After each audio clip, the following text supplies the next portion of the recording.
Hey, what's good? What's good? What's good, everybody? It's your girl May Money back for another video. This one is a special one. It is September 11th, 2025, and we are just gonna talk about September 11th. Because we're talking about literally everything else but September 11th, and I think it's important that somebody do, because our president certainly isn't going to do that. And with the news that happened with Charlie Kirk, that is just, it's been swarmed with just so much negativity and all this. And this is a day that I believe that impacted a lot of Americans, and actually in a weird way brought us all together Yeah, as I think as Americans. Yeah. Oh, and then yes, also we have our friend Katie. As y'all know who she is, we have Katie in here. well, and Um, especially as millennials, so many of us have had so many different experiences regarding it in general, just where we were and that most of us still remember it. yeah, and not even just remembering it, like how it impacted us later on in life, because a lot of millennials are the people that went to war. hmm Or we And had the family. Iraq War, or had family and things like so. Millennials definitely are hugely impacted by 9/11. And so it's a great way for us to actually talk about something that we should be talking about, but all of us, we seem to not be able to get our shit together in this country. So Yeah. that's why we got me and Katie over here to just hang out and talk about it. So let's just start off with just a quick little blurb. Please be sure to like, comment, share, subscribe to our video if you like this content. But We're going to talk about his little tribute thing today or whatever. Where was yeah, I'm about to pull it up right now, and we're not going to talk long because I don't want to give much energy to this. But this in DC? Do you know? I don't know, but I think we might get some information. I didn't read it all the way through. Honestly, I didn't have time. So this is going to be a little bit new. I'm going to share Mhm. my screen. Let's go ahead. It's the nope, that's not it. There we go. Doop, boop, boo, ba, doop, boo. Okay. So, this is Trump delivers remarks at Pentagon. Can you see it? Yeah. Okay, cool. Trump delivers remarks at 9/11's remembrance ceremony. Him and Melania, I guess they go. Oh, yeah. So the Yankees had a special thing today too, and I Okay. guess he went there as well, and that Ew, these caused. people just look disgusting. They they're they just are gross, dude. Um, and then this Because is yeah, the oh wait, Pentagon was one of the areas hit on 9/11 too. That's yes, right. of So course. that makes sense that they were there. Yeah. So they went to the Pentagon. This is the courtyard of the Pentagon. That's where they went. That's probably the safest place for his dumbass to be with him and Pete Hegseth, because why didn't you go to the Yankees game? You go to every other fucking game. No, he was going to the Yankees game. It was later at night. Oh, I okay. think this was in the afternoon, and then And he, then they flew. yeah, the Yankees game was at like 7 or 8. Okay. Okay. Thank you for keeping me updated, because I wasn't able to really I didn't have the time to really catch Yeah. up. And also I don't like looking into what this Well, motherfucking I thing is. know that the city itself. I only know much about the Yankees because my husband and I are Boston fans, and Mhm. we hate the Yankees, but we still see stuff about the Yankees, and I know that New York is not happy about it. Him going there. Oh, oh, certainly. Okay, so Americans are marking 24 years since September 11th, 2021. 2001 attacks on Thursday, with solemn ceremonies, volunteer work, and other tributes honoring the victims. Many loved ones of the nearly 3,000 people who were killed joined. Oh. You want to pull up? Hold up. What, Keisha wants to come on? Keisha want to come on. Okay, she want to come on. Hey, man, I didn't know she wanted to come on. Maybe she can fix the opening too. Yeah, totally. Hold on, pause on it, bro. Pause on it. Come through. I thought I thought I sent it to her on the doc. I thought I did invite her. Because oh no, I didn't. Oh my god, I feel so bad. Ah, shish. Come through. There we go. Keisha, I'm sending you the doc with the link right at the top. I feel so bad. I thought I invited her with and invited her. You didn't see the doc either. You know what I mean? So maybe Mm-mm. yeah. So I think that was my fault. Oh shit.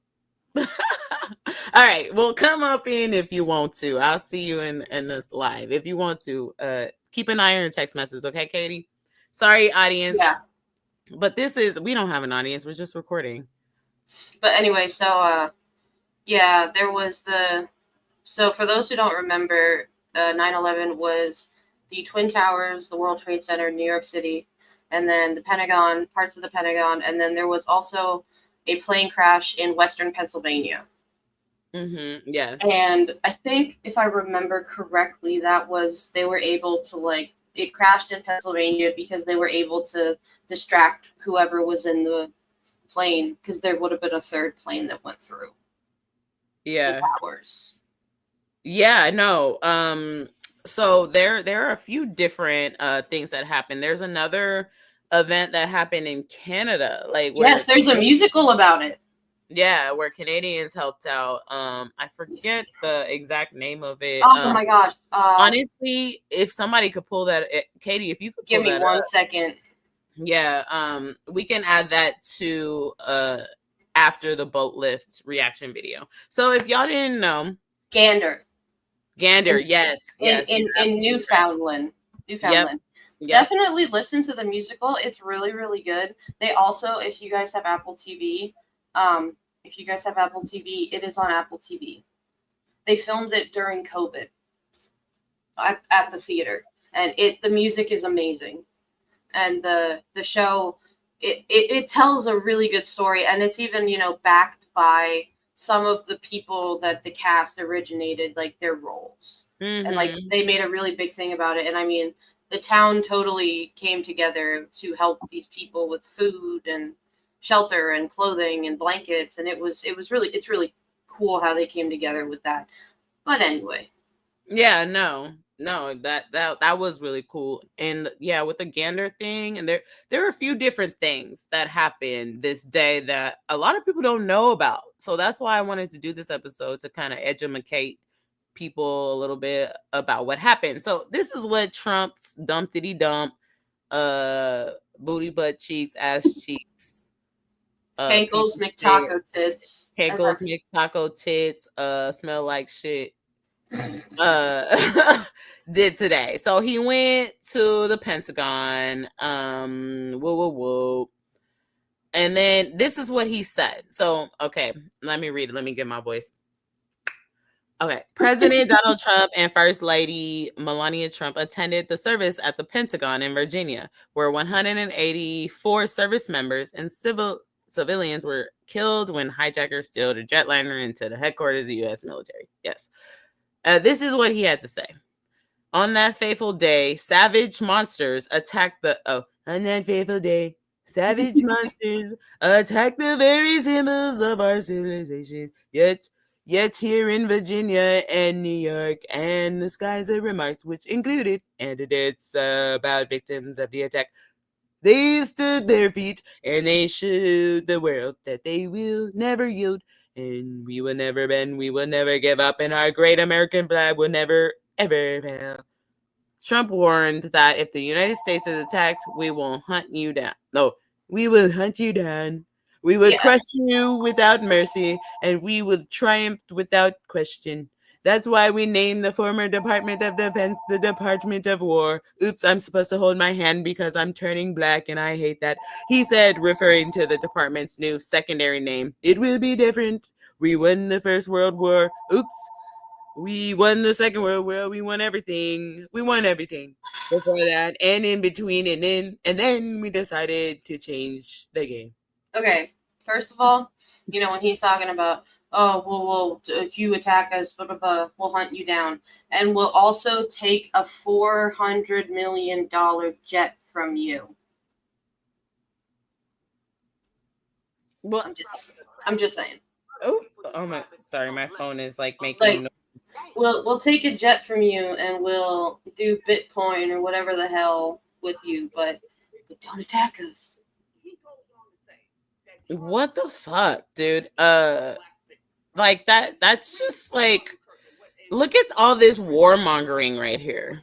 You know what I mean, Katie? Like, And it doesn't even. we will crush you, we will destroy you, we will obliterate you. Everybody, the Department of War, everything is so violent, and then they're the ones talking about savage monsters. Look at this rhetoric. Look at this disgusting shit that he spews. And people and then everybody is all surprised that we are in the states of the union that we're in. Like, look at this shit. Like, these people are like literally so dark, so evil, that like it's like we need to like exercise these people or something. You know what I mean? I recently, I don't remember how long ago, maybe a couple weeks ago, I watched a doc on somewhere, and it was talking about, so Jon Stewart has a really big thing with the New York first responders who responded to 9/11.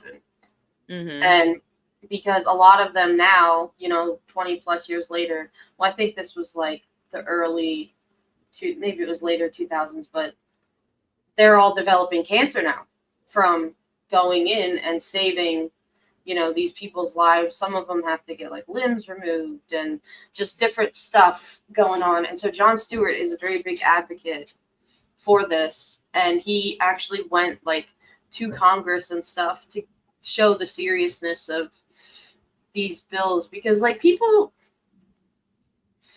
it's such a, people just forget. Mm-hmm. I think sometimes, like, what happened. And some people don't realize the significance of it, and then some people just. I mean, and just like that whole thing that I just read is exactly where we are. So I don't want anybody that is watching this to be surprised or flabbergasted or shocked by that is the reaction of the president of the United States, because that's a standard of the president of the United States. That is the standard that we have set for ourselves as a society. This is what we asked for, and it seems like a lot of people are actually down for this type of shit. But then when it comes for your neck getting got in the middle of your fucking hate speech, your hate rally, now you're mad. And another part of his clip I saw of him at Arlington, he was literally going on his tangent about how a year ago our country was dead. Everyone said our country was dead, and now I'm here and we're thriving. Do you know how fucking insensitive that is? Mm-hmm. Especially to the people at memorials like that, because of their family members that It's died. straight up evil On 9/11. Like, he doesn't give a shit about any of it. And neither did Charlie Kirk. So, anywho, what was for lunch yesterday? Hey, Marley, good to see you in the chat. Oh, it is kind of hard to do everything at the same time. Oh, but we are live. I thought we were recording. You know what? We're live on my channel. Okay. I didn't know that it was going to do that, but it's only like 1 or 2 viewers. Like, whatever. My channel is like a little small type shit, you know what I'm saying? Yeah. Oh, there you go. Okay, cool. But yeah, it's just insensitive. Mm-hmm. No, it's terrible. Um, yeah, stay with us, Marley, because and anybody that joins us, please like, comment, share, subscribe. We are live right now, and me and Katie are going to talk about 9/11 as it should be talked about, since the president of the United States doesn't want to do that.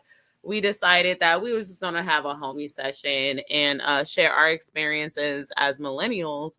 Um, about that day and how kind of the unique perspective that we had 24 years ago. I'm Mhm. I'm 32 now. You're 33, right? Mhm. Okay, cool. I'll be 33 next month. I'm like checking. But yeah, like we had a unique experience because we were young. So sit and hang out with us and let's talk 9/11. But anywho, Do you want to uh, go first? Or do you want me to go? I want you to go. Okay. So I one of the things I remember for me about when 9/11 happened, my family and I were actually in New York City, I think 2 weeks before 9/11, and we used to go see like Broadway shows and stuff. But I think on this trip we did go to the World Trade Center, and I was up in the top floor. And my dad, being the adventurer that he is, he wanted to go on the roof, like outside, because his favorite musical is Godspell. And in the movie version, they dance on the top of the Twin Towers, like right when it was about to be finished being built. But I was too scared that day. And I was like, I got up to the top floor, and that's good enough for me. But so I remember I was in fourth grade, and I remember I was in social studies class, and there was like an announcement on the uh, PA or whatever, just saying like, just so you know, this happened. A plane went through the Twin Towers. We're trying to see what's going on, and then they like sent TVs. Remember when TVs were like on the carts or whatever? We Mm-hmm. got a TV in our classroom. Yep, I had the same cart. Yep. Yeah, and this was after I think both planes went through, so like we didn't see it actually happen. Mm-hmm. But I know then around like I want to say like 10:30, 11 o'clock, kids started getting picked up from school. A lot of kids, and like over half my class was gone. The only reason I didn't get picked up was because my mom was a first grade teacher in that school, so I was safe there. Yeah, yeah. And like I just remember feeling just like so confused and scared because I had seen then that a plane crashed in Pennsylvania, which is where I live and where I was when this happened. But then it was in western Pennsylvania, and I was in eastern Pennsylvania. Mm-hmm. And like I was just gonna ask you where you were and like, do you remember what time was it? Like, do you remember? 9:30 in the morning. Okay. Mhm. Yeah. We did start to That's important. we didn't see, at least in New York, we didn't see like the planes go through, but we saw like the towers start to collapse. And I remember we have a Okay. Yeah. my family has a friend that we have a family friend that lives in Croatia, and he had seen that a plane went down in Pennsylvania, so he called us that night, back when transatlantic calls were crazy expensive, and he was like, "Oh my gosh, are you guys okay? Like, what's going on?" And we just like talked, and we're like, "No, we're fine, we're fine. This is what happened. It was the other side of the state." But like I myself, like obviously I felt horrible for all the people that lost people and the damage, and like I already Mm-hmm. at that time just loved New York City, and so that was hard for me. But I remember my mom's aunt had a really hard time with it. And she was in like her Yeah. late 60s, I think. And when I say hard time, I mean for like 2 weeks straight, she just watched the planes go into the towers on like repeat. And because most of the people, you know, at that time had never seen like a terrorist attack like that before. That's an interesting thing that you kind of said there. Like, I wonder why, because it is something that you kind of have to force into reality for you. You know what I mean? So maybe I'm wondering why someone would want to watch something like that over and over. But I think it's because like that was a very shocking day, and then we did watch it on repeat and repeat, and you're trying to understand. So you're just like, is this real? Is this like Yeah, and how? I think that was what it was people were just Yeah. like, did Hmm. like, how could this happen? And like, did this happen? Yeah. And No, I agree. I know for me, like, I tried to not watch it just on repeat because it was a lot for, a 9-year-old me to deal with. But Hmm. like, Yeah. most people like my age that I still talk to, we all still remember like where we were, who Hmm. we were with. Like, I Hmm. remember my classroom. I remember exactly what it looked like. I remember my teacher's name. And Yeah. like, I I do too, actually. When you're done with your story, I'll tell you mine, because we're literally pretty much the same age. Just she's Katie's just a few months older than me, so I wasn't quite 9 when it happened. and So then when the other thing that was scary for me was my mom's uncle worked in the Pentagon. He retired, but if he would have still been at work, where it got hit was where he worked, hmm where he used to work. And so just those like crazy coincidences and stuff I is don't know hard. very many people like on the East Coast like that. You know what I'm saying? So, um, And my cousin Nicole, that was on the day of 9/11, she took a train to New York City. She had a job interview. I think it was a job interview. But mhm. she got to New York City like as the planes hit, I think. And she was in like a train station, so she wasn't close to it. Sheesh.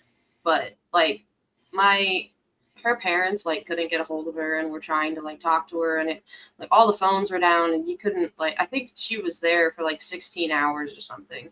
16 or 18 hours because she couldn't get it. You couldn't The city was on full lockdown. Like, you Of couldn't get out course. or Of course. And we will get into that. And we will get into that because I'm not putting this episode together just to like talk, because we're gonna learn something today in this episode with this Boatlift Untold Story, because I found that a lot of people didn't know about this. I didn't know about this. So continue, like there oh, are a that's lot of stories that happened that day to different people from different areas, especially if they were in New York, that we have not heard still to this very day. I mean, that's 20 about it years then later. for me. But like, I've seen pictures of like even actors and stuff that lived in New York City at the time. Like, I saw a photo of Steve Buscemi on 9/11 helping. He was a volunteer firefighter at one point and like Yeah. was helping because they needed so much help to try to help people and save as many Someone people as else they did could. that. Someone else did that. I forget uh who did that just recently, kind of like did that, how you say, like a celebrity that went out their way to help With the during LA fires. yes, I forget who it was Yeah. though. It's escaping me. I wish I remembered, but anyway, y'all know who I'm talking about. You know what I'm saying? Alrighty. Um, so my story. Oh, like, comment, share, subscribe. Like, comment, share, subscribe. Ooh, we're here with the Millennial Gaze, and we're just here talking. Talking. Let me take this banner off. It's kind of distracting me. Um, just talking 9/11, because apparently the president thinks that we're all suckers and losers. So I think it was important to actually acknowledge it in a presidential fashion. If I were the president, I would have a whole summit and have people talk about their experience that day the same way that we're doing, and actually be, you know, you know, like keep order and not hate on people and try to help people, It because was it this was is a traumatic fucking day, dude. Like, and nobody even seems to care about it anymore. Um, and I don't think that's fair. So I'm gonna go ahead, and me and Katie are gonna go ahead and honor this day as it should be honored. My that day, my birthday is October 11th, so the month off of my birthday. I was 8. I turned 9 the next month. And I went to elementary school. I went to a Muslim elementary school, actually. So I was born and raised Muslim. Y'all didn't know. Um, and my teacher, teacher Samia, our area Arabic teacher. Literally, I learned a little bit of Arabic. I was terrible at it. um, wasn't for me. Islam wasn't for me really either. But that's neither here nor there. Um, that's just spirituality. And I just remember, because I'm on the West Coast, so we woke up and shit had already popped off. You know what I mean? We were asleep yeah. when it was all going down. So I just remember waking up and like everything had already went down. One of the towers was already, like down. I think, and then I went to school, and we were just with the roll up cart, sitting in there, just TV on all day, and then the second tower went down. And I just remember, I mean, everybody being stuck and glued to the TV for like 2 weeks off of that, and just it was confusing. I was too young to really get it, you know what I mean? I didn't understand what was going on. I knew it was serious, but I just didn't get it. You know what I mean? It was scary. Yeah. It was definitely scary, and everybody else was scared, so I thought I should be scared, but I just didn't get it. And then I just remember years and years and years and years and years afterwards, like the anthrax threats and George W. Bush on the TV every fucking day talking about the war on terror, and terror is terror, and terrorists are terror, terror, anthrax, terror. And then talking about fucking Osama this and Saddam Hussein this and Iraq this and war for oil this and that. And my mom took me to some protests, like no blood for oil protests and stuff, because I'm out in the Bay Area. I'm out in Oakland and shit. And so, like, we were all about like activism and against the war in Iraq and Iran and all the Middle East and stuff. So, with that being, you went to an Arabic school and stuff. Now, I know you've told me before that Oakland is very open and y'all take care of each other and stuff. But, like, did you see different effects of it? Like, because it was, Middle Eastern countries that had, Only like initiated it. in the news. Yeah, in the news, sure, certainly. Yeah, Yeah. But but not in my community at all. hmm Not at all. Like, I felt totally safe. I was scared. Like, I thought I was scared, but then I was like, no, why? Like, I had no reason to be. hmm I mean, homeboy down the street. I mean, they're Muslim and stuff. I mean, it's so diverse here that is not a thing. yeah. Thankfully, you know what I mean. But Yeah, that was no, the I thing. did feel I thought I felt the fear for other people, but they weren't anywhere close to me. I felt fear for other people that weren't close to me in my community. You know what I mean? Yeah. Nah, out here, not at all. Like, But yeah, then we're out like where I'm at. Well, not where I'm at now, but where I used to be. It just caused more prejudice, yeah, absolutely. which But still I'm lingers. I'm very thankful to be born and raised in where I'm from, because I haven't experienced anything remotely racist or hmm at all. It's just like community issues, and that's something that I feel like I can deal with. hmm Anywho, but that's my story. But really, the thing is that I think that impacted me the most was the like the war and the friends that I had that ended up going to Iraq and Afghanistan, and like my veteran friends that went to these wars, uh and a lot of them died and didn't come back, and then some did come back with tremendous trauma. Like, this event traumatized an entire like few generations of people Mm-hmm.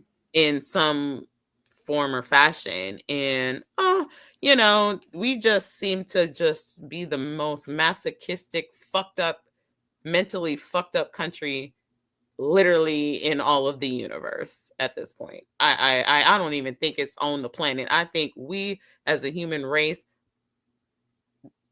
don't have it together at all. And I think too, it just, with what happened with like war and stuff. So one of my cousins, he did, I think, 3 different tours in the Middle East. He did 2 Iraq, 1 Afghanistan. And I think that like this war enticed people to say like, oh, we need all these big tough guys in the military, blah blah blah, and like, just, I'm trying to think of how to word it. Like, it just kind of reinstated that we need the toughness and power. Ugh. Yeah, and then but we ain't nothing but a bunch of weak bitches at the end of the day. Like, there is nothing intimidating about the people that are running our government right now. And then like just the okay, you know what? The thing that pisses me off is like the shit with the Department of War. That's such bullshit. And like, it costs over $1 million in What was it taxpayer called before? money. I can't even remember. Department of Justice? Defense, DOD. Defense. Defense. Oh, okay. Should be. Oh, the Department of Justice is the other one. Oh, yeah, I forgot. Justice was murdered a long time ago. Like, and the not ironic, but like, the thing is they don't care about veterans.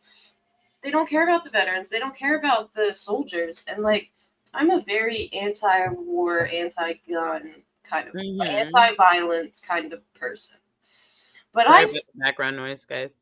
But I still understand like the sacrifice that a lot of these people made when they had to go overseas and they had to fight.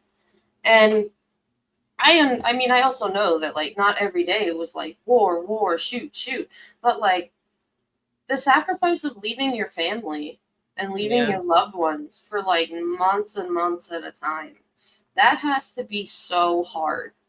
And then you have like your boot camp, and then you have and then even like look at what exactly what you're saying. Look what they're doing with the National Guard people sitting there picking up trash away from their families, away from and their away jobs, from like they have on a regular day, doing this dumb shit for these dumb people.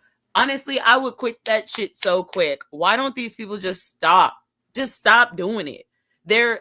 I'm sure there's someone in your community that will make sure to help you out because you made the right decision to quit your fascist fucking job. Okay. And it's sure. Not, well, the thing with National Guard is these are teachers.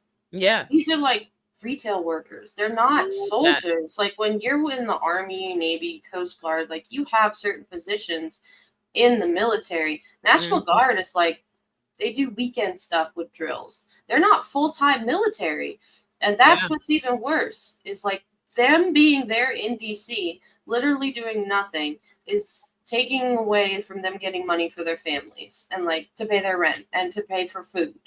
And that's what is even more. I would quit. Hey, National Guard, if you hear this, fucking quit. Fuck that. It's not worth it. It isn't. And then you know what's gonna happen? You will be held accountable for any crime against humanity that you have done in this fucked up shit at the end of the day. It may not happen today or tomorrow, but everybody that has done some fascist fucked up shit will be held with consequences. So I'm honestly, do it. If you're not about it, then just quit. You can find literally anything else in the fucking world to do. Learn how to read tarot. I don't know. Fucking make some earrings or shit or some shit. I'm honestly surprised that nothing has happened. Like there hasn't been some type of like gunfight or shooting or something with the National Guard. I kind of am too, but it just seems like but I'm not, because I think people are just like, okay, They're just not going outside. well, okay, we're just not gonna go, and we're just not. I mean, the easiest way to fight these people is like by not doing anything. I've been waiting for people to just be like, hey, uh, why don't we all just stay inside for like a week and not do shit, not spend money anywhere? Well, DC is just a Stop freaking ghost and, town. and stop going to work and stop, like, just do it for like a week and see what happens. You know what I mean? We haven't tried it before. All these like sporadic protests and shit are not it. I I think mean, it's great, but it's not working. what the unfortunate thing is so many people can't afford to do that. Yeah, but okay, you're not going to be able to afford to do anything much else beyond this point anyway. So I know. which one is it? I mean, okay, all of us haven't been able to afford shit for quite a while. You know what I mean? So I think you have the time to go ahead and sacrifice a little bit of time. So I'm gonna go ahead and put up Boatlift, and then I'm gonna pause it in the middle, like after the first little minute, right, Katie? Mm-hmm. Because I do have to use the bathroom. um but and then I can vamp while you're gone. yeah, but I'm gonna show this like little first beginning stage, and then when I come back, I'll be very fast. And then when I come back, I want to introduce and talk a little bit about Tom Hanks and show a little bit of blurbs about him, and then we're gonna run through the reaction videos. So make sure everybody that is watching, please be sure to make sure you got your popcorn, your drinks, and your smoke, or whatever it is, because we're gonna watch a video that's very informative that a lot of people don't know happened on September 11th in the rescue of the boat lift. So I'm gonna go ahead, add this to stage, and let it play. Let me know if you can see it and hear it. Yep. Okay. Oh, it's gone. There we go.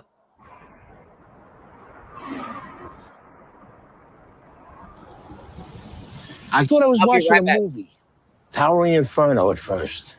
And then I looked real close and I noticed it was the World Trade Center. I was compelled because I'm a type of person that can't stand by and watch other people suffer. And to me, they were suffering. They wanted to get off the island. And there was no way for them to get off the island other than the water. And I had noticed when I was watching the television, I saw a lot of, the ferries going up into the slips and taking people off. I said, fine, we could do the same thing. I could take people on my boat, get in there, take them where they have to go. And that's what we did.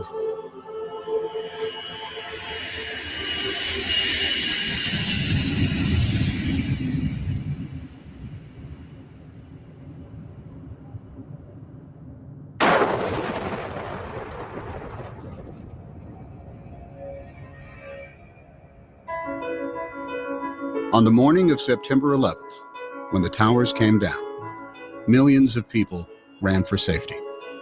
Hundreds of thousands of them ran south to the water's edge. That's when they realized that Manhattan is indeed an island and that they were trapped. They were feeling helpless. And that's Okay. So this is what we were gonna get into. Did you like it so far, by the way? Mm-hmm. Yeah. It's emotional. It is emotional. So I did want to kind of give you guys that little warning there. It is a very emotional little video that we're gonna go through.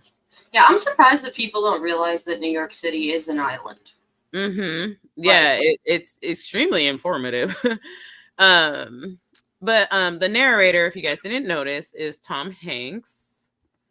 and he is one of my favorite people in all the lands. He was born in Concord, California, and he went to Skyline High School. I went to Skyline High School in Oakland, California, right here. He put a lot of money into, and he's from the Bay Area where I'm from, and very proud to be from. Also very popular people. Kamala Harris happens to also be from Oakland, California, in the Bay Area, amongst many, many, many others. And he is one of the greatest actors of his generation. I mean, he can do so many things with ease, like comedy. Serious. Have you ever seen Philadelphia? No, I haven't. But have you ever seen like, one thing I noticed about him, he can be in a movie all by himself. Literally. Castaway? Like Castaway. There's a newer one called like Robot something. He was with a robot, and literally him, a robot, and a dog. And then there were him in like Hooch, and then there was this other movie where he just did this like 15-minute monologue. And I was just like this. And then he's also Woody. Talk to you by himself. He's also Woody. Talk to you by himself and engage you for as long as he fucking wants to. And you're not done, right, Annabelle? I know. Anyway, so I just wanted to throw in that about Tom Hanks. And then recently Tom Hanks was shysted by Trump with some bullshit because shocker. Hold on, let me share this one. Yeah, I didn't even realize like that he is in some of my favorite films. Oh, he's just magical. He's just so magical. I absolutely love him. Can you probably can't hear it. Duty, honor, and country. In announcing the move, the group said the cancellation would allow the Academy to focus on preparing its cadets for the future. As the Washington Post reports, the email did not say whether Hanks' award has been revoked or if it will be presented in some other format. In 2020, Hanks participated in a campaign fundraiser with Joe Biden. Joe, what's going on here? Okay, we don't I was just going to ask Jonathan Lemire or Jeff Mason if they knew what was going on. I mean, here's a guy, of course. Make him stop. Yeah, fuck them. Okay. Like, they suck. Let me go back to the boat lift. Actually, let me just go back to me and you real quick. There we go. So I can gather my computer fingers again. I walked away too many times. Okay. Yeah, first of all, so the fact that Tom Hanks is a narrator of this is so relevant, and I actually quite love it. Because it just ties in my storytelling nicely. But yeah, I love him. He's amazing. And so I'm gonna start this whole video from the beginning. And we're gonna watch it. And Katie, tell me when to pause whenever you have a thought, okay? All right. Hey, everybody, be sure to like, comment, share, and subscribe to our channel. There is a lot of shit going on, and we like to keep y'all informed. And we like to build community, and this is a place where we can talk about what's going on safely and with some sort of hope that things can get better. Y'all are the ones that give us hope. So let's learn something a little bit new about what happened on September 11th, narrated by the lovely Tom Hanks. Let me know if you can hear and see. I can hear it. I can't see it. Can you see it? Not yet. It's still loaded. I thought I was watching a movie, Towering Inferno at first. Oh, no, you can't. And then I looked real close. Oh, no. You can't see it? No. Oh, shit. Oh, there we go. Oh, you can see it now? Mm-hmm. Oh, okay. Let me just press play.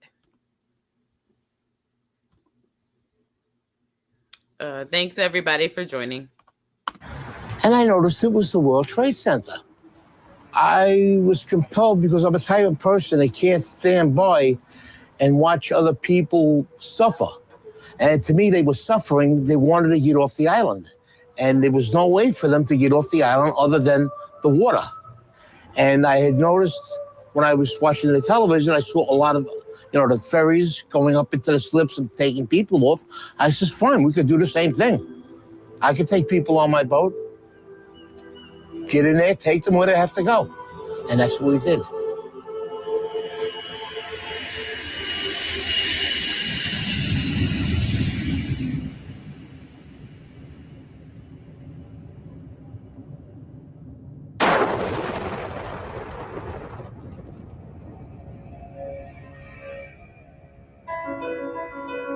On the morning of September 11th, when the towers came down, millions of people ran for safety. Hundreds of thousands of them ran south to the water's edge. That's when they realized that Manhattan is indeed an island and that they were trapped. They were feeling helpless. And that's the worst feeling in the world. What was a person on the ground going to do? Buildings were down. There were people laying under the rubble of the building. Firemen, civilians. My wife was there, and I turned around. I says, I've got to go do something. Just like that. And she looked at me. She says, what are you going to do, you maniac? I says, I'm going to take the amberjack up into the city and help.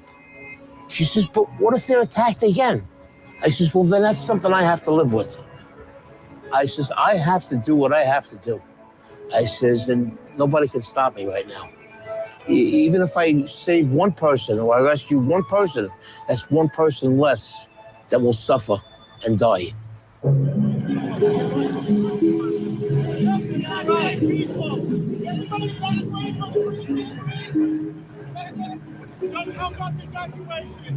They were trying to evacuate Manhattan because nobody knew what was going on.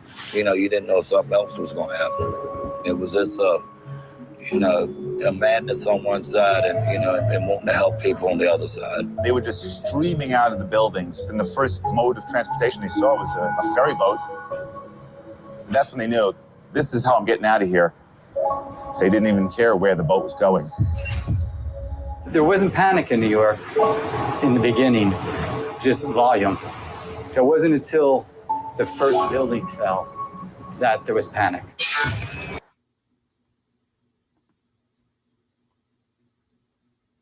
How are we feeling?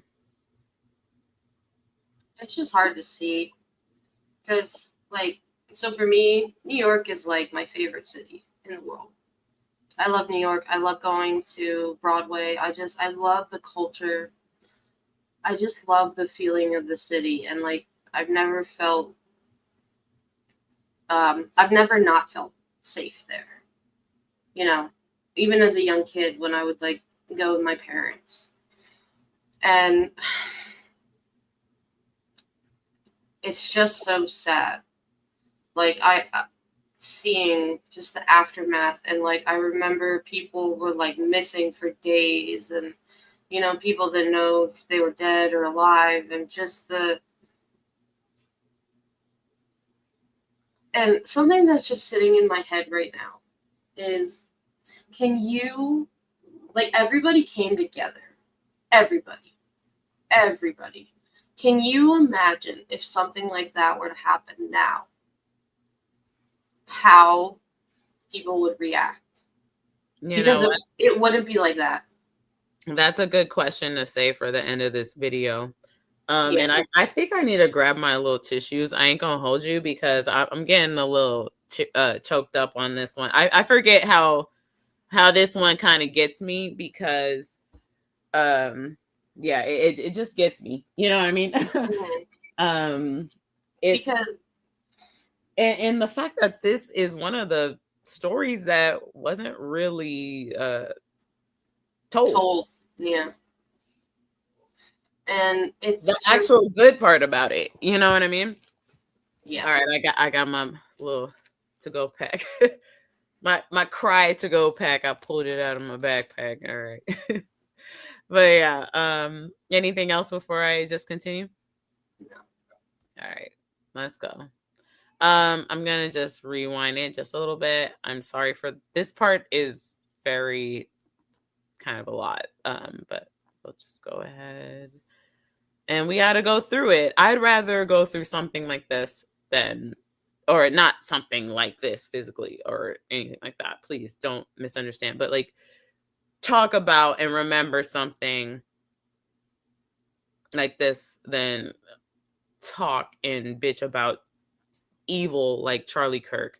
This is the same type of evil, but this story is the type of shit that gives me hope. And I hope that maybe someday we can actually come to this again. There wasn't panic in New York in the beginning, just volume. It wasn't until the first building fell that there was panic.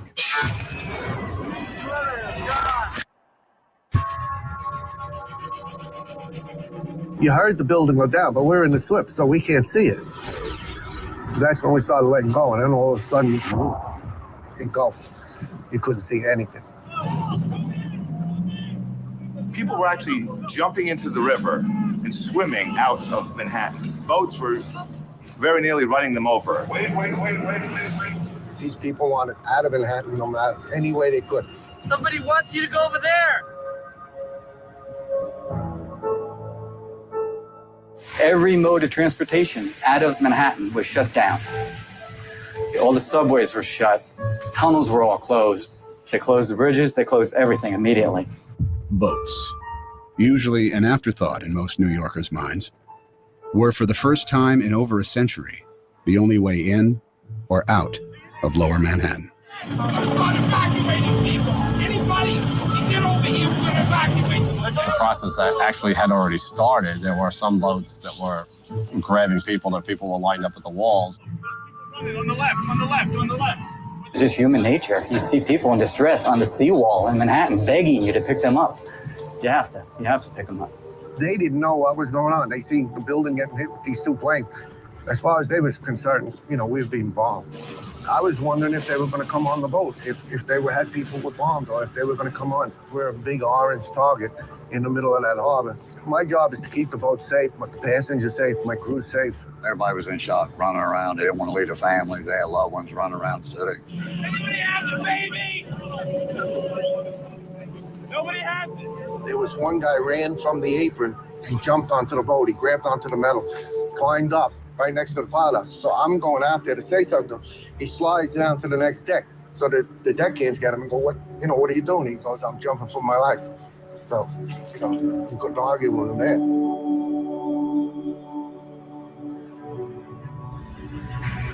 There was a small boat that was at the lower tip of Manhattan. I thought the boat was going to flip over because so many people were trying to get on. And as I looked behind, they were just 10 deep. So that's kind of what gave us the idea. We decided that this has to get better organized and we better do it. And that's what we did. So we decided to make the call on the radio. All available boats. This is the United States Coast Guard aboard the pilot boat in New York. Anyone want to help with the evacuation of Lower Manhattan? Report to Governor's Island.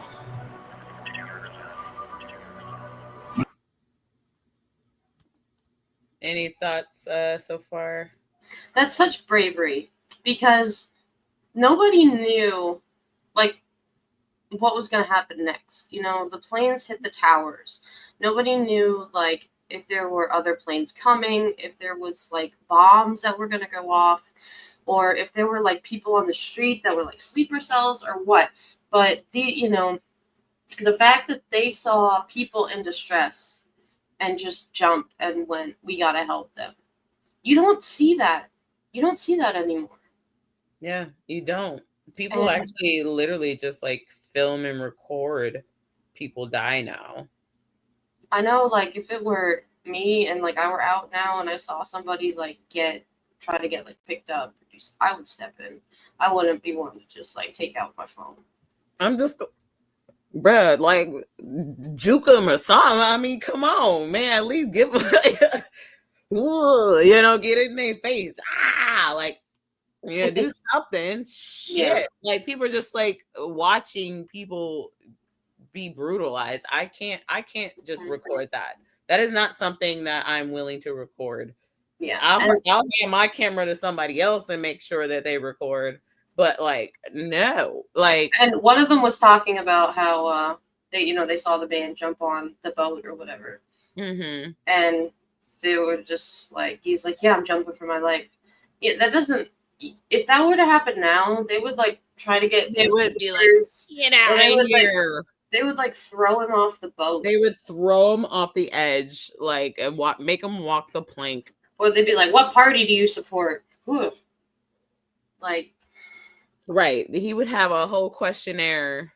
Mm-hmm. Like, that's how fucked up we are. That is happening right now is like not even close to where we are, or where they were, or however you want to look at it. Like, whatever, like. The bravery and the camaraderie and the togetherness and the being like, fuck it, we are all just people.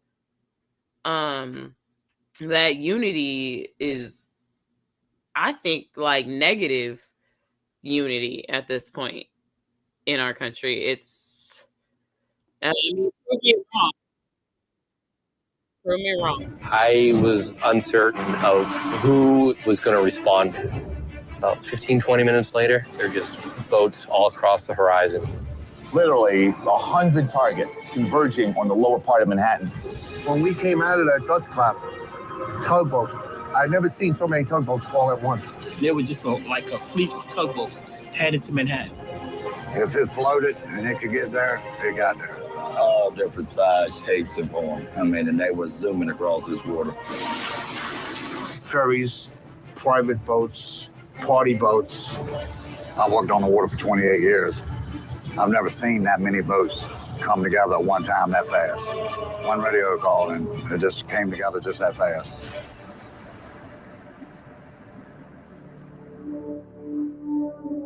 Hundreds of boats converged on the city, leaving the sun-bathed harbor behind them.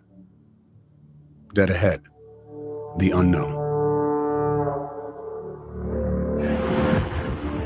That was something I won't forget. It was just low, dark, acrid, black smoke. It's like there was a big chimney in Manhattan.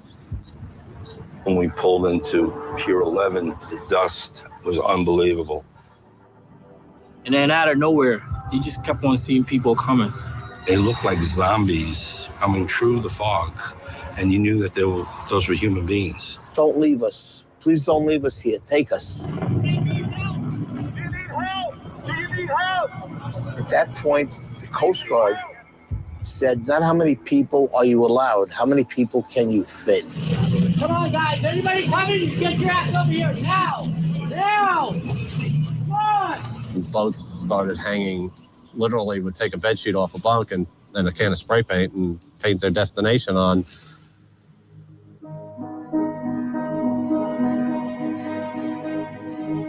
Some of these people never been in the water, never been on a boat before.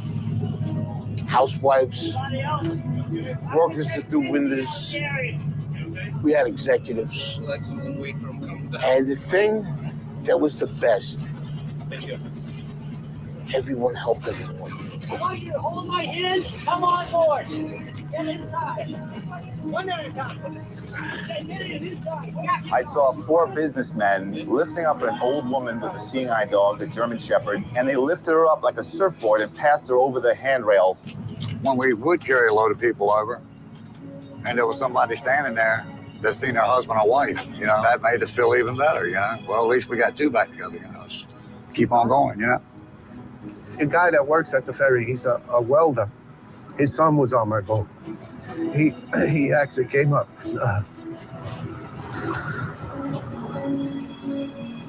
He thanked me.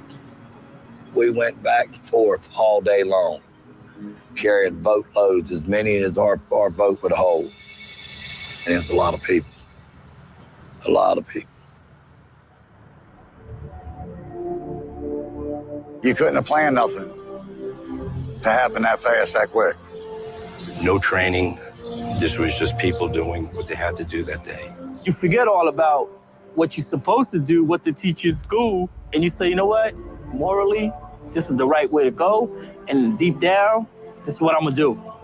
Average people, they stepped up, and when they needed to, they showed me, you know, when the American people need to come together and pull together, they will do it.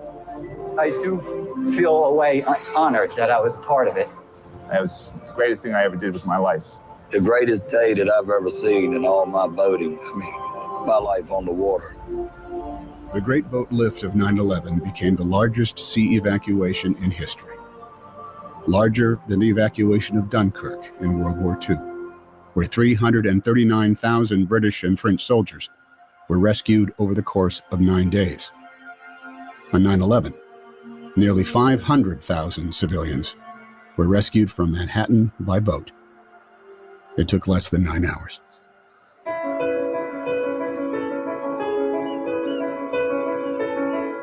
I believe somebody has a little hero in them. You gotta look in. And it's in there. It'll come out. It need to be. I have one theory in life. I never want to say the word I should have. If I do it and I fail, I tried. If I do it and I succeed, better for me. And I tell my children the same thing. Never go through life saying you should have. If you want to do something, you do it.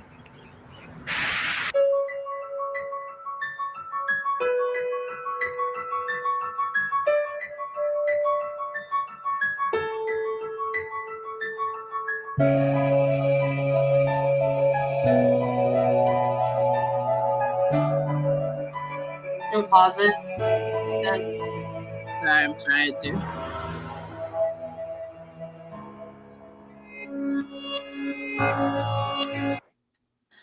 How did we not know about that? Like, how did I know, right? I mean, okay. So, I mean, it happened 24 years ago. Mm-hmm. But, like, I think that that's also the neat part. That, like, we didn't know about it. And they didn't go out. Oops. Oh, no. Where'd I go? Like, they didn't. Like, they didn't go out looking for credit that they did it. You know? They were just like, we helped people. Mm-hmm. Yeah. And they said that it was the biggest water evacuation ever. And then they did it was 500,000 people. Within 9 hours. At 9 hours. That's insane. And that's amazing. Yeah. Yeah. I learned about this maybe, I don't know, maybe 5-6 years ago. And I've known for years that people did not know about this because I see reaction videos literally on YouTube of people learning about this shit today. Literally. Like, this is a reaction video, straight up. You know what I mean? I never knew about it. I mean, I knew about it when you texted me, but, like, I never watched it. Yeah. Isn't it fascinating? And you know what really made me extra emotional this time was that, like, I don't have that faith that or hope that we would be able to come together like that. Yeah, like I said earlier, like a disaster like that happening now, people wouldn't come together. They would, and if they did help, they would want to do it more for like the clicks and the live rather than just film it. Rather than actually just doing something genuinely good. Yeah, like that dude that, first of all, you know, that first kind of bigger, chunkier dude in the red. I forget the name of the ship, but he like Amber something. The Amber, yeah. He passed away from lung cancer or something like that. And it's speculated that it was from going into the city.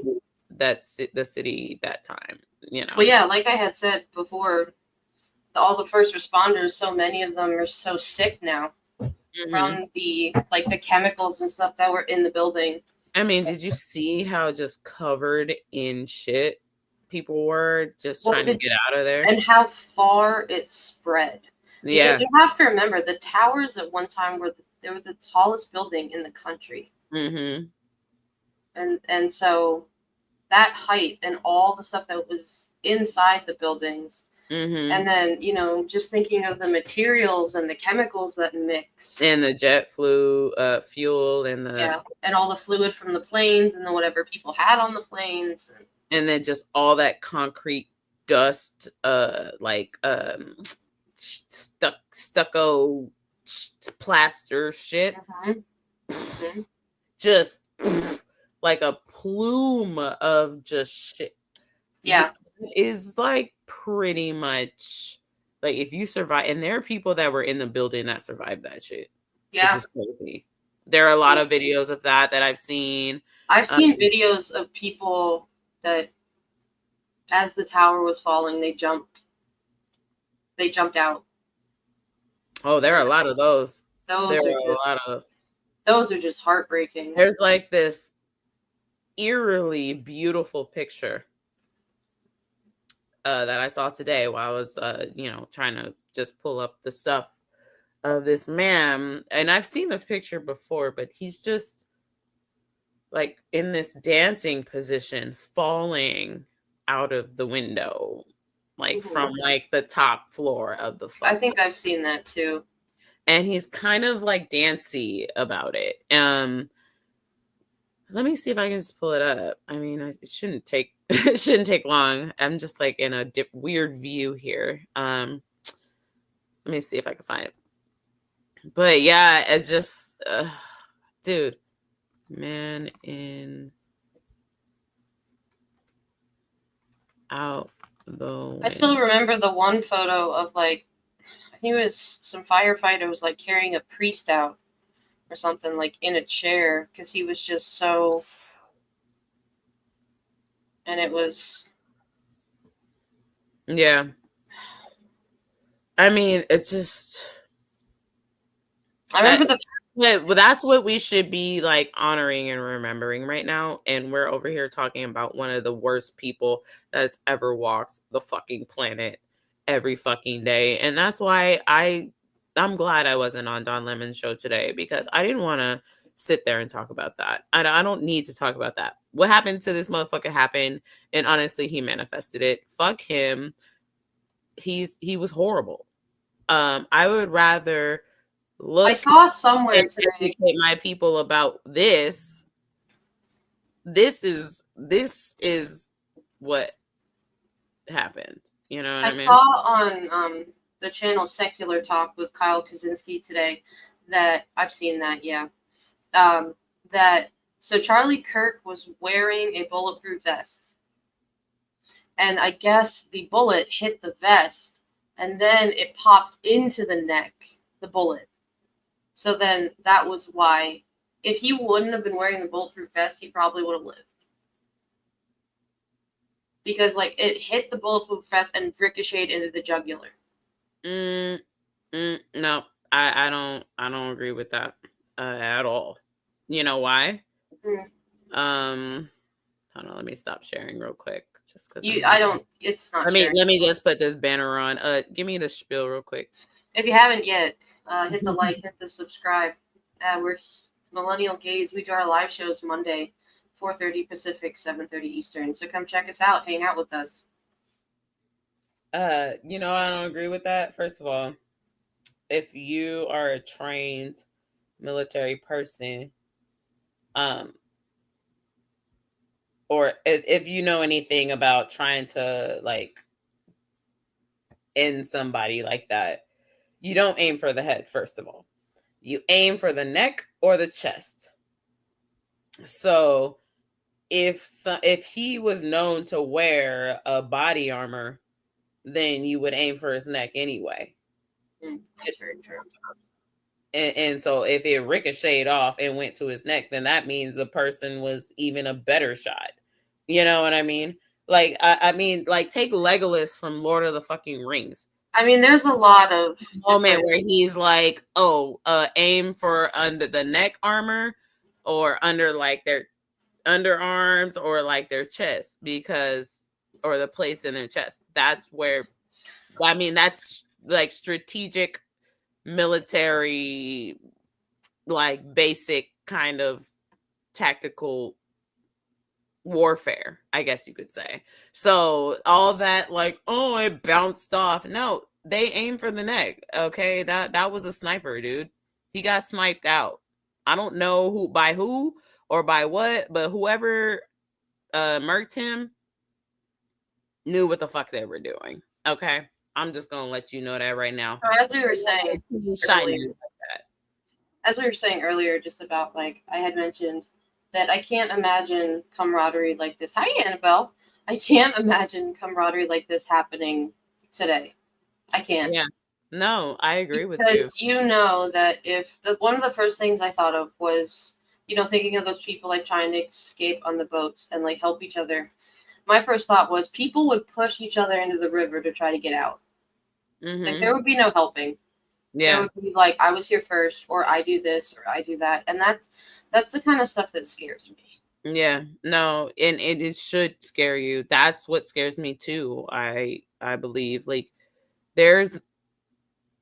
that's where my hope like really just starts to bleed out, And I mean, if I know you guys want me to have hope for humanity and shit, but that's the type of shit that we just watched gives me hope, but I don't see that in our society right now. I don't see any of that camaraderie beyond the little kindling of flame that we have here on this channel and with me and you and our friendship and what we got going on, but it's not strong enough like to do something like people look did. at how people are handling things now. There's no place to even like try to come together because one side is just point fingers, blame, and then the other side is like this needs to stop, but how do we stop it? We're not in control. And it's like I've said it a few times, like how many people have to die? Yeah, it's gonna be a lot. It's gonna be a lot. I feel like I have an answer to that question now. Like it's gonna have to be a lot of people. There are so many countries with, anti-gun laws. And they're also like socialist countries and they have, the free healthcare, free college. And sure, they have like knife issues and stuff, but like no mass shootings. Kids can go to school and don't have to worry. And that's not a coincidence. Yeah. No, it's, and a lot of it is learned from experience. Like look at Germany. They're like, no, we don't fuck with this shit no more. Yeah. I mean, it's just, I guess we're going to have to learn the hard way. I thought we may have been able to learn the hard way, and we're going to have to, how do I say this? We're going to have to learn a harder way, I think, in this country because of what this country was built on and how deep we have to go to actually uproot the problem. I think where it needs to start is it needs to start with like how this country was truly founded and who truly did the work. And that in itself, a lot of people, especially the leaders of our country right now, cannot even admit to themselves, let alone tell other people. So that's why they're just trying to whitewash all of it. Because I can't, another thing I just thought of too was like, I'm thinking of those people going on the boats and stuff. I can imagine people nowadays, if something like that were to happen, if it were like a female captain or a black captain or a Latino captain, people wouldn't get on that boat. But well, bitches, then I'm out. Skirt. Shit, you better swim and don't come crying to me afterwards because shit, you better know how to do some breaststroke and butterfly. But like, you see what I'm trying to say? No, I absolutely understand. I mean, if anybody understands what it's like to be at the bottom, it's me. It's a Black woman in America. So, no, I'm just kind of sitting here wondering and waiting how far we have to go to the bottom. Where is our bottom, if there even is one?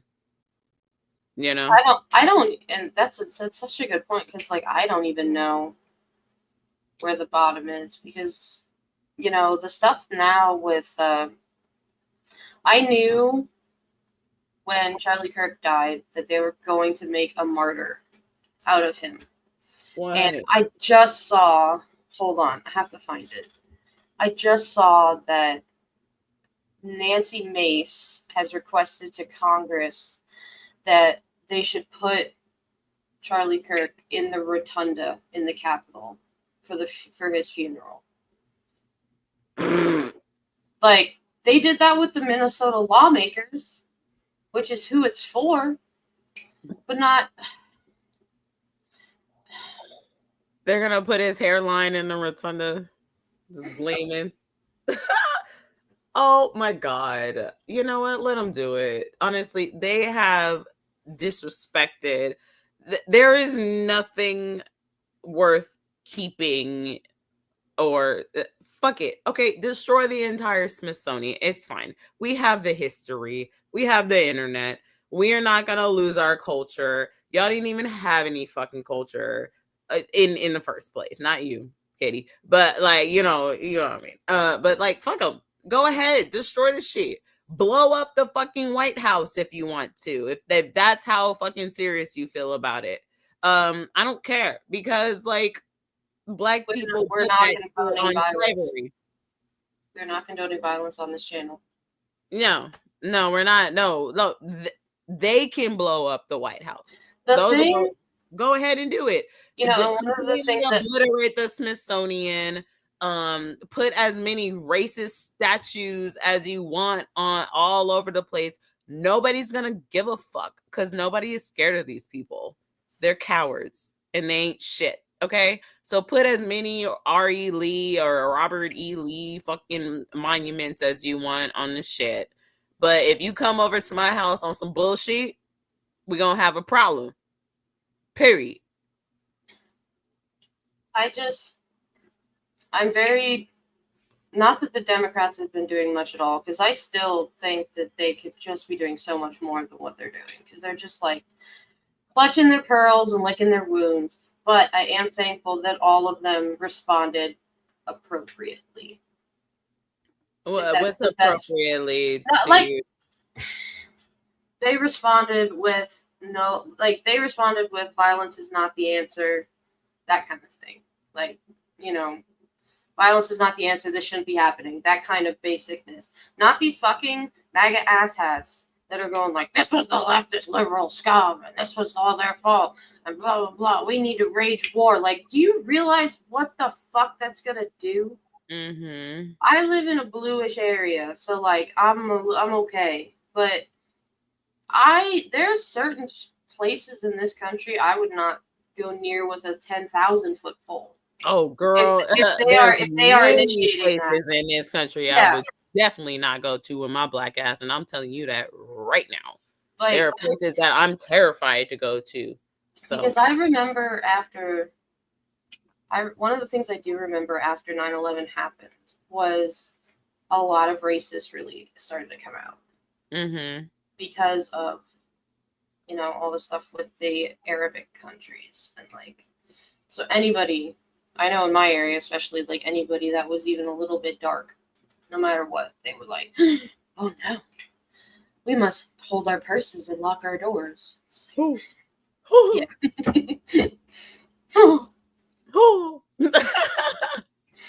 Like, and it's always been there. All this stuff has always been here. The problem is we have somebody who is just completely projecting that, oh, this is fine, blah, blah, blah. Like, I was watching the Katrina doc on Netflix, which is yeah, I'm gonna get on that soon. I'm gonna braid up these curls. There's 3 different episodes, and I think they're directed by 3 different people. But the last one is with Spike Lee, and it's really good. But I think it's the second episode. They talk about the media coverage of Katrina versus what really happened. And it is so similar to what is happening today. Mm-hmm. And it just made me realize that, like, you know, this stuff with the media and with the gaslighting and the racism, it didn't happen overnight. It's been here. Yeah.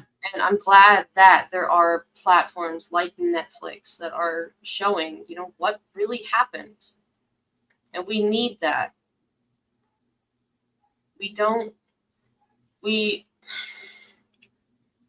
History is not supposed to be comfortable.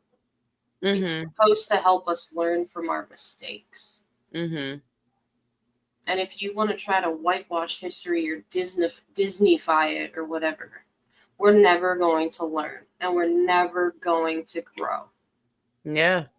And we're almost like, just to even chime in on that, like we're almost just gonna go opposite direction. We're actually going to have to dig ourselves out of a hole or a deeper hole that we already were in. I really do think that we're backtracking quite a ways and quickly.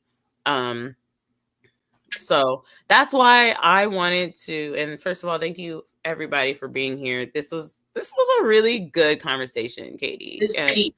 It was deep and it felt so down to earth and just regular and just nice. And that's the kind of stuff that we need to have happen. Yeah. Yeah. And it's okay to feel emotion. Like you and I were both getting emotional. It's okay to feel emotion. It's okay to ask some tougher questions. It's just about, being calm and thinking about what you're talking about and not just like immediately accusing and jumping down throats. And because the heaviness, as I from experience, there was so much of my life where I was just heavy a lot. And like it was almost like flowers would wilt if I walked in a room heavy. I'm not gonna lie. Yeah, no, I feel that. Then I just got to a point where the heaviness and the negativity, I'm like, wait a minute, I don't need all this. And we have to stop. We have to. And we will. I don't know when or how or whatever, but and that's always again where my concern is like how we are gonna get to that place. Because this type of shit, this evil does not prevail, but it does take a lot of sacrifice and a lot of bloodshed and warfare, apparently, that these people are literally calling for at this point. And the fact that I don't know who the fuck else even talked about 9/11 today in the entire fucking independent media sphere today. I didn't really see a lot. I didn't see shit. So I think it might just be me and you at this point. And you didn't even know about Boatlift. And I'm pretty sure the two people that saw this live, or if it wasn't even supposed to be live, stream, like didn't know about it either. So I'm glad that we were able to educate and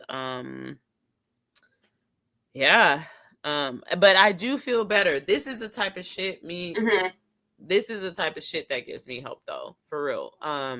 Because just in the darkest times you find the light with the people that you fuck with. And I'm still blessed, even though I struggle with a lot of things every day. I don't have the easiest life. Actually, I have a pretty like my shit has been struggle bus, for a while now, and I'm exhausted, but I'm strong, and I have y'all, and so I know I'll be all right. And there are people worse off, and so I don't really have much to complain about, and I'll do my best. But that's why I think that a show like today was super important, because me and you was the only people that sat down to really talk about some real shit, Yeah. And with talking about, with talking about struggles, and not just you, this is just an in general thing. People need to realize it's okay to feel. It's okay to be emotional. It's okay to feel sad. It's okay to, with this stuff with Charlie Kirk, It's okay to not feel anything about it. It might not be right. Well, I shouldn't say that. It's okay to feel the way you feel about it. Don't let other people try to dictate what you think is right. Yeah. It might not be what somebody else does, but sit in your feelings and don't just sit in your feelings, and you have the right to feel how you need to. I agree. Because it's all, everybody's experiences in life is so different, and we can't know how somebody else is thinking or someone else is feeling, even if they tell us as much as they want to, you know. And the accessibility to those safe environments to even talk about shit are not around. Annabelle, you put a lot of fur in my nose right now. And so it's just even finding those places where people feel safe to talk about these things and feel vulnerable in these moments. Even learning environments are important. Like, I don't think people like to learn in places where they don't feel comfortable. Like, you know what I mean? And so it's hard for a human being to feel like they're progressing in any way if they're not comfortable. You know what I mean? So I just think this country has just done a huge disservice on our society and our communities and our people, because people have just decided to not give a fuck about anybody but themselves and have made everything just detrimental and just horrible. And I hope a fool's hope hopes that maybe people will start to turn that around, but it's just a fool's hope. You know what I mean? Yeah. Any last words on our September 11th special? Just give yourselves grace, give yourselves love, grieve how you need to on a day like this. Surround yourself with those that love you, because you are not alone. Lovely. Sounds cliche, but it's real. Yeah, I don't say cliche shit, so. No, it's just like the reality of the situation. So anyway, I guess my thing is like, yeah, I think right now is the time to gather your strength and know that shit's about to be fucked up for a while, and protect yourself, protect your community, protect the people closest to you. And find your people. Find your people. Find more people that are your people. And just educate yourself and just do the best that you can, because these are not times. I don't see this getting any better anytime soon. I actually see it getting worse. So just don't get caught slipping, I guess. All right, y'all. Please be sure to check us out on Monday. We have our Monday show coming up. The Millennial Gaze is our usual show. We're gonna have a really fun one talking about the just comparing some generational gaps, and maybe where we can find some glue between the generations, because there are definitely a lot of separations between generations, between boomers to Gen X to millennials to Gen Z, and even our new generation, Gen Alpha. So it's gonna be an interesting episode, a little bit off in a little bit more of a social study, and I hope you guys join us. And then we always have our 4:30, and it's always at 4:30 Pacific time, 5:30 Mountain, 7:30 Eastern. 7:30 Eastern peoples. Yes. And then we have our full panels with other great team members of We the People. So please join us next time. Here, let me put that little blurb up for you. And yeah, I hope everybody has a good day. This is September 11, 2025. Don't forget us. And I hope you share this video because a lot of people don't know about what happened during the boat lift. So share it and give somebody hope. Anyway, we the people. We the people unite.